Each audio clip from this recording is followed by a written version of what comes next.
You know, it's a bit of a conundrum. When you come across a fanfic that is better than the sequel of something, but is not good. Today's fanfic, Masque, or Masque, I think it's Masque. It's a Phantom of the Opera fanfic that is a sequel to the original Phantom of the Opera. Now, for those Broadway lovers out there, you probably know that Phantom of the Opera did indeed have an actual sequel called Love Never Dies, which is rather ironic considering what happens in said sequel. It was not a good sequel. I never saw it myself, but I did see a review of it. And, yes, in my opinion, Phantom of the Opera is a stand-alone story. Like the original Dragonheart. A stand-alone story, as in, you don't make a sequel to it. And yet they did. This story, technically, is better than Love Never Dies. But it's, let's just get into it. So, it's a long story. The author is Dark Amistica. I'm sorry if I'm not saying that right. It is 17 chapters, over 35,000 words, written back in 2005. I'm not sure when Love Never Died came out, or Love Never Dies came out. I do apologise. So this might have existed before that or after. But if it existed before that, like I said before, it is a better sequel than the actual sequel, but let's just get into it. So this story takes place like practically right after the events of Phantom of the Opera, or at least the first couple chapters say that at least. So Christine and Raoul, they have a daughter. We're just going to call her Amy. Her full name is a bit different than that, but she goes by the nickname of Amy. Now, she's described as looking a lot like her mother, not really like her father. And she can't quite sing as well as her mother, but she's an excellent dancer. Like, even at the age of 6, she's an excellent dancer. And everything's going all fine and stuff for the family. But unfortunately, an accident occurs where poor Amy, she ends up losing her sight and is blind. Although she can maneuver perfectly fine in future chapters, but we'll get to that when we get to that. So obviously, she enters a depression. And we fast forward to roughly 10 years later. She's not quite 16 yet, but she's practically 16. And, she's immersed in books. She knows how to get around the house, no problem. And she has a kind of a rough relationship with her father, Raoul. So rough, in fact, that they get in a bit of a row during dinner one night. And he decides, being level-headed as he is, that he's going to slap his daughter across the face while holding a knife pen. And somehow, he didn't realize he was holding it to begin with. That would be like if Meg decided to slap me across the face while holding her straight blade open. Oh, I'm sorry, Sue, I didn't realize it was open.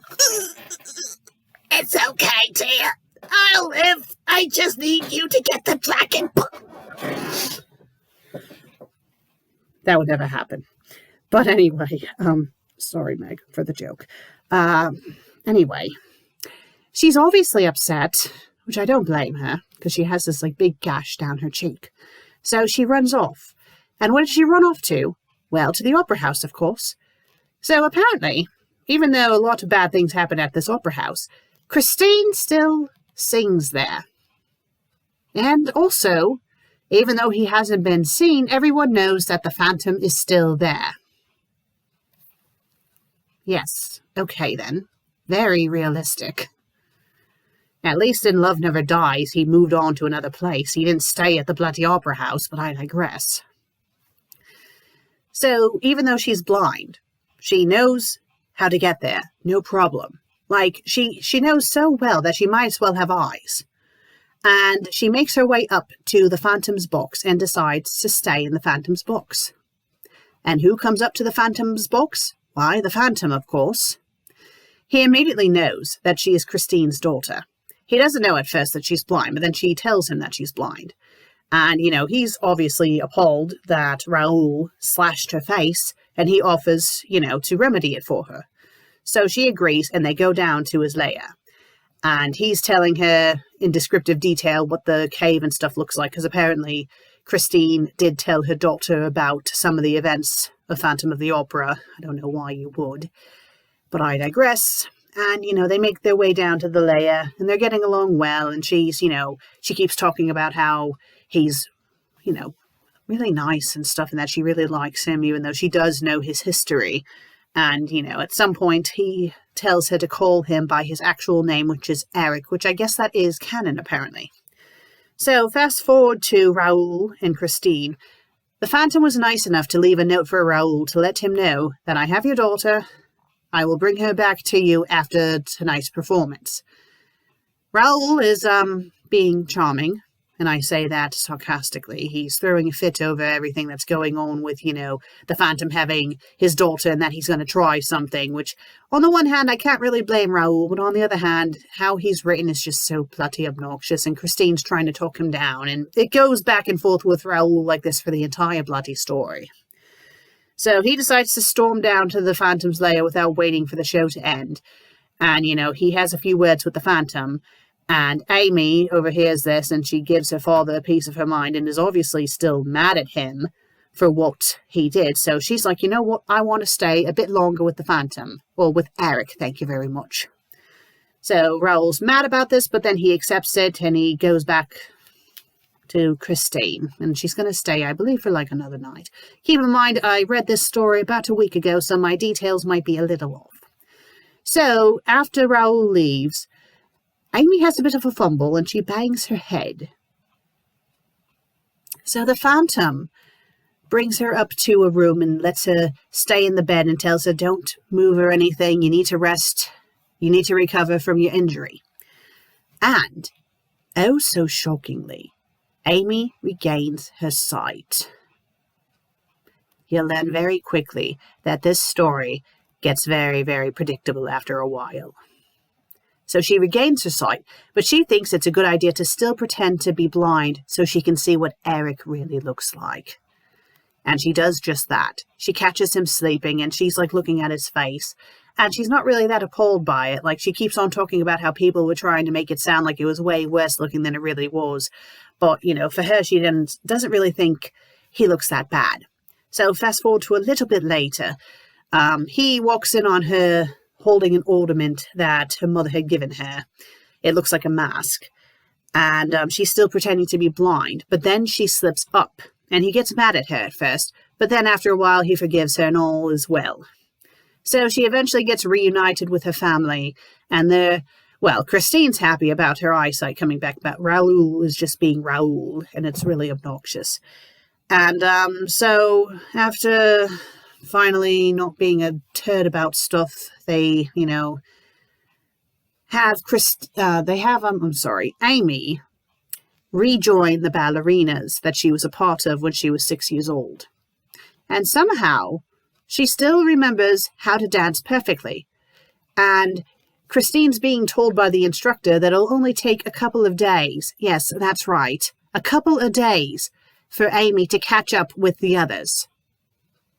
She hasn't danced in 10 years. She's been blind for 10 years, but somehow she remembers how to do all these things. You know what? I think I smell a Mary Sue. So anyway, there's going to be a masquerade that's coming up. And what does Amy get in the mail? She gets a gorgeous dress and a mask that looks exactly like the mask that the ornament is based on.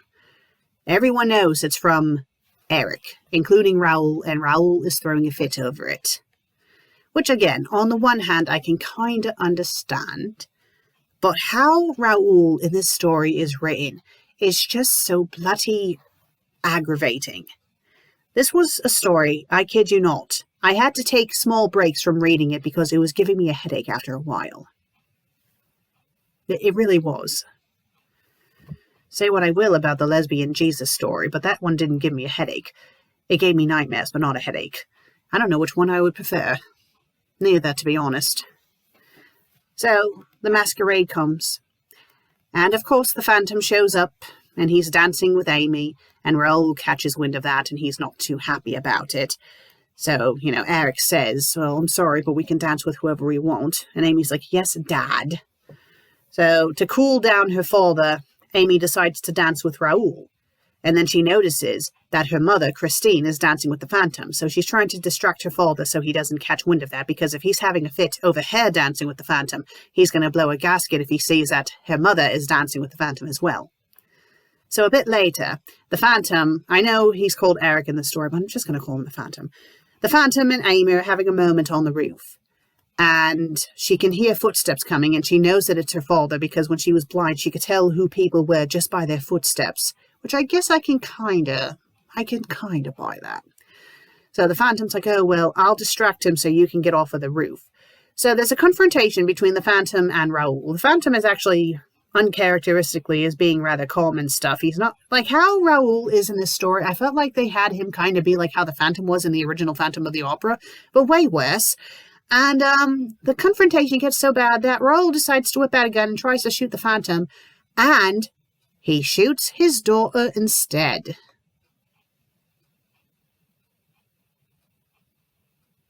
Okay, then. Everyone's like, okay, Raoul, what the hell? So she goes off to the hospital. Christine is obviously angry at Raoul for what he did, but then she kind of gets over it. The only one that really doesn't get over it is Amy. She's like absolutely refusing to acknowledge Raoul at all. She's like, you know what? No, I'm done. She only got like shot in the arm, but still. First he slaps her with a penknife and then he shoots her. I mean, he wasn't trying to shoot her, but still. So anyway, she wants to stay with the Phantom. And she pretty much tells Raoul when he tries to get her back from the Phantom that she wants to stay with the Phantom for as long as it's going to take for her arm to heal. He's obviously mad about this, but again, he gets over it and lets her do this. And an interesting revelation is made. Now, it goes back and forth between the two perspectives, because the story is mostly from Amy's point of view. It's like in second person. It's not really in first person, but it's like it's from her point of view. It's kind of like with Game of Thrones, with the chapters where one is like on Cersei, one is on Arya, etc. Well, it's like that in this case. But then in this instance, it kind of switches back and forth between her point of view and Raoul's point of view. And both the Phantom and Christine tell their respective people that they're talking to the truth about Amy.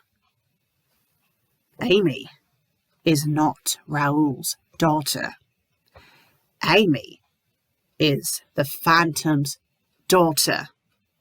Oh, how shocking. I think I'm going to have a heat stroke. I knew this was coming. I knew. She was not going to be Raoul's daughter. I knew she was going to be the Phantom's. And that's what happened in Love Never Dies. The son of Raoul and Christine is actually the Phantom's son. But I will say, at least in Love Never Dies, it was implied that that the conception happened during the original Phantom of the Opera. We were given the impression that it happened during, the introduction to the Phantom, Phantom of the Opera, la la la, when he took Christine away. But that's not the case in this story. No, what happened is Christine and Raoul were having a row because they couldn't conceive. So Christine goes off in a huff, meets up with the Phantom, and they want to, just hang out with each other. Nothing serious. Well, one thing led to another. She happened to trip and fall on her back, and her legs magically spread open. And then he went, "Oh no, Christine, I will help you." And then he tripped, and somehow his wiener popped out of his pants, and boom, they had sex. Okay, not quite like that, but it might as well have been. It was just so bloody stupid. It's like, so in other words, Christine cheated on Raoul. And for some reason, Raoul's not too upset about this. Like, he's a little bit at first, but then he forgives her. It's like, oh, okay, not a big deal. And Amy just uses this as an excuse to hate on Raoul even more, because now he's not her father. So there's another confrontation between Raoul and the Phantom. And Amy overhears this one, but for some reason she gets mad at both of them and not just Raoul. And the Phantom's trying to chase after his daughter to get her to see reason. And he's kind of acting weirdly menacing during all this. But after a while, he stops being menacing and he finally gets her to be like, okay, what's really wrong? And she's like, oh, well, it just seems like, I want to be with you, but no one wants us to be together, blah, blah, blah, blah, blah. Like, how they have these two interact, they don't really interact as father and daughter. I get like the creepy love vibe. It probably isn't supposed to be like that, but it just seems like that. So, she's all upset about, why no one wants them to be together. And then Christine comes up to the roof. I think they were supposed to be at the roof. I think it was the roof. I don't know. But again, I read this about a week ago. And Christine is like, no, this is all my fault. I should have just been honest from the start. I shouldn't have tried to make this a secret. I should have just told you right off the bat that this was your daughter. Because there were suspicions back when it happened that the Phantom had suspicions that, Christine was with child, and that he said to her, if the child ends up being mine, you need to teach it music of the night, which Christine did.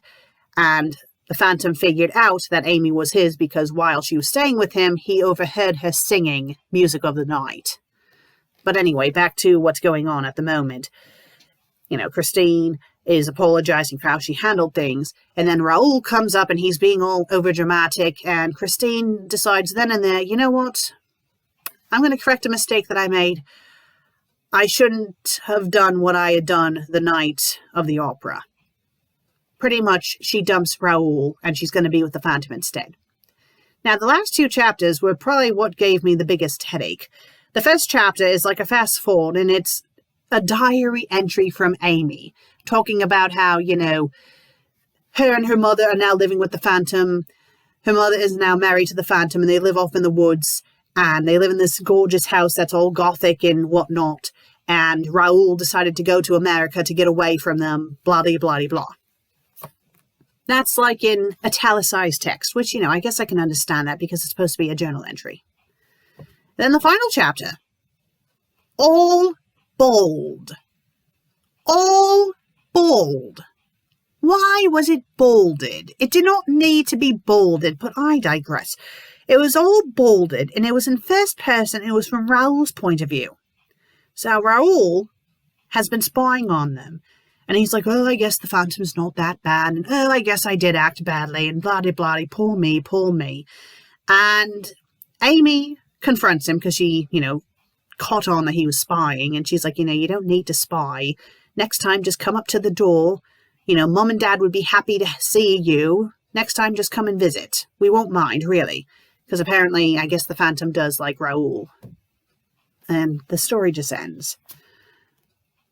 So, yes. In some ways, this was better than Love Never Dies. So in Love Never Dies, Christine gets killed accidentally by her friend, Meg. Meg is flipping out at the Phantom, and she's holding a gun, and it accidentally goes off, and Christine dies. Charming. And in that story, the reason why Christine's son is the Phantom is because it's implied that after, the main debut of Phantom of the Opera, that her and the Phantom, did the thingy. So, I would say story-wise, this was better than Love Never Dies, because Love Never Dies was just a colossal waste of time, because the Phantom is still very problematic in that. I mean, I guess you could say he's more realistic to how his character was in the original Phantom of the Opera in that story versus this story. But this story, I felt like, had a better, happier ending, if you will say. And I guess maybe this one should have been called Love Never Dies, because Christine does go with the Phantom in the end. But like I said before, though, it was not good. This story, it did indeed give me a headache. The first couple of chapters read like a summary. It did get better as the story went on, but there were a couple of typos that were rather annoying. The characters, Eric, the Phantom, was just completely out of character. I felt like they just made him way more likable in this. I felt like the story was just one of those stories where, it tried to downplay his actions. And yes, Amy knows everything that he did, and she's trying to justify it in his head. It's like, yeah, well, the person he hung was a bit of a turd. It's like, yes, but the other person he killed did nothing wrong at all. And you don't just kill people just because you don't like them. That's, no. Having it be that Christine really did love the Phantom, it's like, no, I'm sorry. People that ship the Phantom and Christine, it's like he groomed her.